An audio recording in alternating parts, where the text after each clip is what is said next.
So today we're getting ready to celebrate the Solemnity of Corpus Christi, the Solemnity of the body and blood of Christ.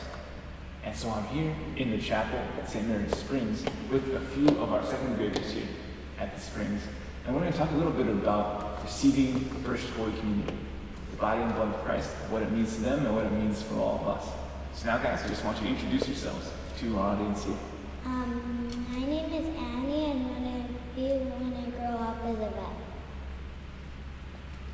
I'm Grace, and I want to be an artist. I'm Zach, and I want to be a football player. I'm Stella, and I want to be an artist. And you guys, awesome, are getting ready for First Communion, right? Some of you have already received First Communion. So today we're going to listen to the Gospel that tells us a little bit about what receiving Holy Communion is all about. So, Zach, go ahead and read this Gospel. While they were eating, he took bread and said the blessing, broke it and gave it to them and said, "Take this, is my body." Then took a cup and gave thanks and gave it to them. And they all drank from it. He said to them, "This is my blood of the Covenant. Which will be shed for many. Amen. I said to you, I shall not drink again the fruit of the vine until the day when I drink it, new kingdom of God." The after singing of hymn, they went out of the Mount of Olives. Yeah, the Gospel of the Lord. Jesus Christ. So what is Jesus saying? When Jesus took the bread, he said, "This is my what?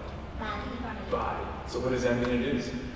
His body. Jesus' body, yeah. When he took the cup of wine, what did he say? "This is my blood." Oh, so when you're eating the bread, or what looks like bread, what are you really receiving? God, Jesus' body, God, yeah. So when you take the cup, what are you really drinking? Jesus' blood. Jesus' blood. You're receiving it. Wow, Jesus is present right there. His blood and his body given for us. So you guys who has already received First Communion? You two guys. And you. So Annie, you're still waiting. Okay. So you three guys have experienced it, gone up and received Jesus' body and blood. Okay. What was it like? Steph? It was kind of weird for the first time receiving it. Kind of weird. How so?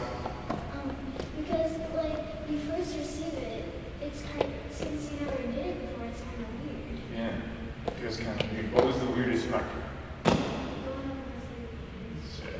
Were you nervous? A little bit. A little bit.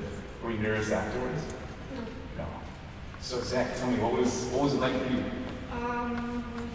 The bread was terrible. The bread was terrible. Didn't taste good. Okay. Isn't that interesting?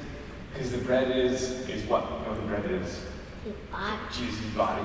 And yet it tastes terrible. It tastes like cardboard. It tastes like cardboard. Gee whiz. So it tastes kind of weird. That's interesting. What else?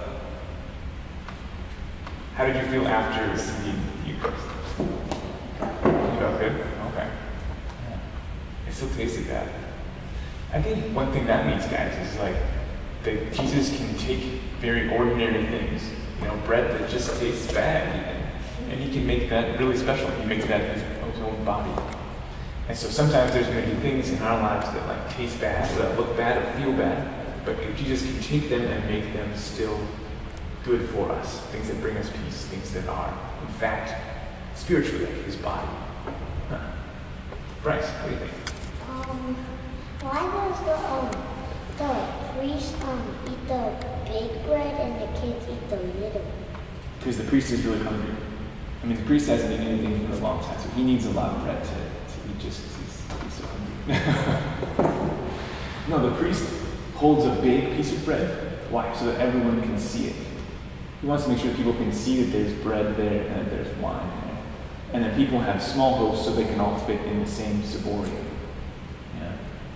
Why does he break it? Why does he break it? Because it says that Jesus broke the bread. And he breaks it so that he can give parts of it to other people. So the breaking is kind of a symbol of Jesus sharing the bread.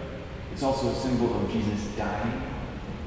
Because Jesus had to die in order to save us from our sins, and in order to give us this gift of the Eucharist.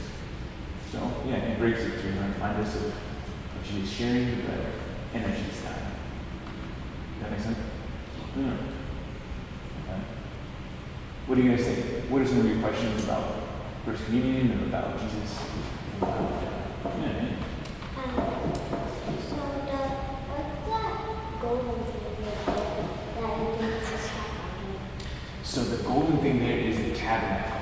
So when we, after Mass, right, after we receive Jesus' body and blood, the priest takes the bread and puts it back in the tabernacle, this golden box.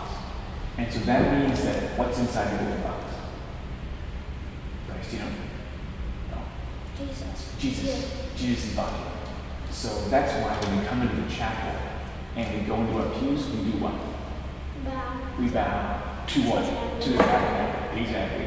Or we genuflect. You know, you put your right hand on the floor to the tabernacle. Why do we do that? To show, yeah. To show love to Jesus. To show love to Jesus. Exactly.